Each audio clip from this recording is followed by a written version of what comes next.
है, एनपीए में भी कमी आई है। हमारे साथ बात करने के लिए बैंक के एमडी और सीईओ ब्रजेश कुमार सिंह जुड़े हैं। ब्रजेश जी, गुड आफ्टरनून।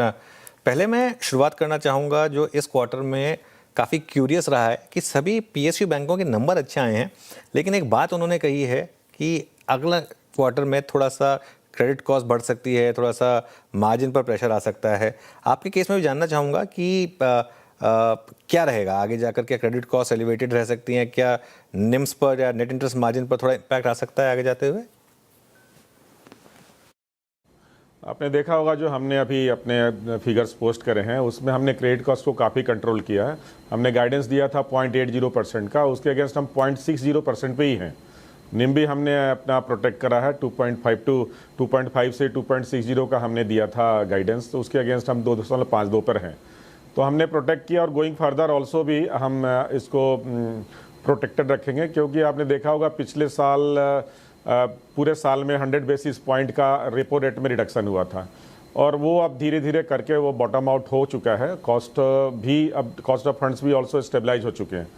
तो अब लगता है कि गोइंग फर्दर अगले क्वार्टर में भी will be able to maintain, हम अपने निम को भी प्रोटेक्ट कर पाएंगे और क्रेडिट कॉस्ट को भी रोक के रखेंगे। ओके, क्रेडिट कॉस्ट को भी रोक के रखेंगे। आपकी जो लोन ग्रोथ की गाइडेंस है 11 से 12% की, थोड़ा उसके बारे में बताएं कि उसमें से किस सेगमेंट में आपको लग रहा है सबसे ज़्यादा ग्रोथ आएगी?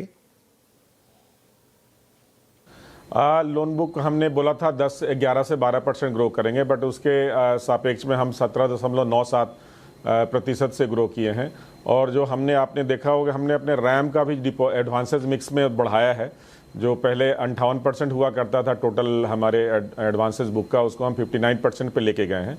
तो आगे ग्रोथ तो हमें सारे तरफ ही मिल रहा है, बट हमारा ग्रोथ जो होगा, जो ज़्यादा ग्रोथ हम एक्सपेक्ट कर रहे हैं वो हमारे रैम सेक्टर से आने का, एग्रीकल्चर, एमएसएमई और रिटेल में। और उसमें हमारी थोड़ी स्प्रेड भी ज़्यादा मिलते हैं और हमारा रिस्क भी डाइवर्सिफाइड रहता है। But there is a good, बहुत अच्छा क्रेडिट डिमांड है मार्केट में, और जो उसको इमरजेंसी लाइन ऑफ क्रेडिट जो गवर्नमेंट का डिस्पेंसन आया है उससे भी मदद मिल रही है उसको।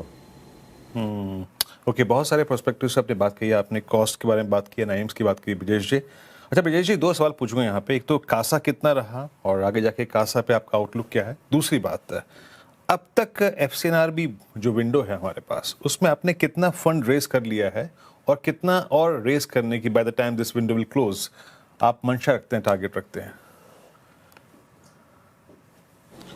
मैं दोनों प्रश्नों का जवाब दूंगा। पहला प्रश्न है कासा हमारा थोड़ा लोअर साइड में है। हमारा कासा अराउंड 30% है, जिसको हम मेंटेन करने का प्रयास करेंगे। कासा को 30% के ऊपर 30 से 32% ले जाना चाहेंगे उसको।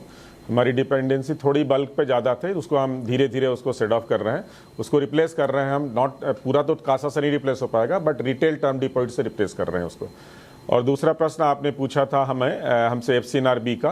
तो एफसीएनआरबी का हमने टोटल एफसीएनआरबी, ईसीबी और ओएफसीबी तीनों को मिला के गाइडेंस जो दिया है कि 2.3 to 2.5 बिलियन डॉलर हम इसमें इकट्ठा करेंगे। बट पहले क्वार्टर में इस तिमाही में हम लोग, चूंकि सितंबर तक ही एफसीएनआरबी डिपॉजिट हमें डिस्पेंसर मिला है रिजर्व बैंक द्वारा, तो हम इसको टारगेट कर रहे हैं। और आपने पूछा, अभी तक हमने गाइडेंस दिया था कि इस मंथ में हम 750 मिलियन डॉलर इकट्ठा करेंगे। उससे ज़्यादा हम अभी ही कर चुके हैं। 775 मिलियन डॉलर ऑलरेडी हम रेज कर चुके हैं, और इस मंथ के एंड तक 4-5 दिन और बचे हैं हमारे पास। मुझे लगता है कि हम 1 बिलियन मार्क को क्रॉस कर लेंगे, और पूरे तीनों को मिला के जो डिस्पेंसन मिला है हमें, हम 2.3 to 2.5 मिनिमम करेंगे, और we can better it also. Okay, चलिए एक आखिरी सवाल। क्रेडिट कॉस्ट की तो खैर हमने बात कर ली। एसेट क्वालिटी में आपकी काफ़ी सिग्निफिकेंट सुधार आया। एक बार वो नंबर्स रखिएगा, ग्रॉस एनपीए और नेट एनपीए वाले। ये यहाँ से अब क्योंकि काफ़ी अब आपके फेवर में आ गया ये एनपीए नंबर।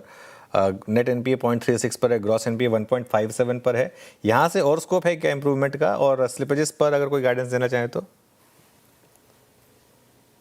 इसमें और स्कोप है इंप्रूवमेंट का। आपने देखा होगा हमने गाइडेंस दिया था ग्रॉस एनपीए का 1.50 का, और हम अभी ही, जो कि मार्च 2027 के लिए गाइडेंस है, हम अभी 1.57 पे पहुंच गए, और बाई सितंबर हमें लगता है कि हम 1.5 से नीचे ही आ जाएंगे। और नेट एनपीए में भी हमारे पास ग्रोथ का स्कोप है। आपने देखा होगा हमारा स्लिपेज जो है वो काफ़ी कम है, 0.15% है इस क्वार्टर में। एनुलाइज भी करें तो 0.60 ही होता है। तो गोइंग फर्दर भी हमें अपने बुक में ज़्यादा स्ट्रेस नहीं दिख रहा है। तो हमें जो लगता है कि मैं इससे और बेटर कर पाऊंगा, 1.50 से ही बेटर कर पाऊंगा। ओके, चलिए बहुत बहुत शुक्रिया आज हमारे साथ जुड़ने के लिए और ऑल द बेस्ट आपको आगे आने वाले क्वार्टर्स के लिए।